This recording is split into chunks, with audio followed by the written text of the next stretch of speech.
Began the earthquake watch on the heels of more than a week without any magnitude 6 events.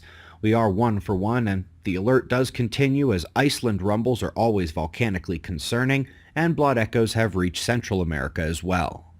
The next cold snap is here for the U.S. It was high 80s for me in the Springs yesterday, and it will hit 30 tonight.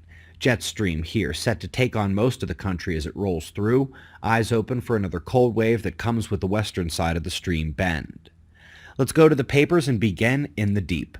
Phytoplankton, thought to be one of the more vulnerable pieces of the food chain under global warming, just doesn't care what we think. We've seen this before with krill, chlorophyll, and this is the third such report for phytoplankton. Their net productivity and numbers are up, up, up. And they also identify a key sign that the cold shift is about to begin.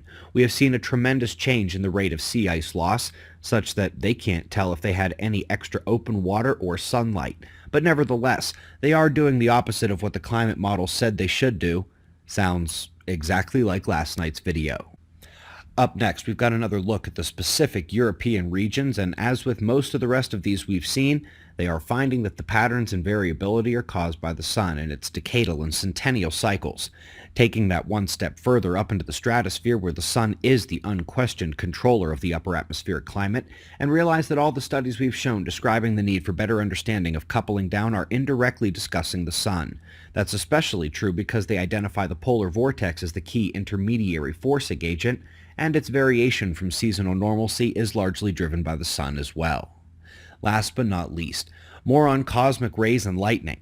For veteran observers, this is probably the 15th or so confirmation of this in the last few years. It is scary because cosmic rays are at a modern maximum and expected to do nothing but go up over the next century. This is one of the easiest ways to understand that particle energy from space is more important than light when it comes to the variability of meteorological parameters and long-term climate indices. It can make lightning. And so all of the hundreds of other correlations described in the literature really don't seem too difficult anymore. And of course, I might as well have tagged most of this morning's show onto last night's video, and if you didn't see it, an objective observer has to say climate science has collapsed.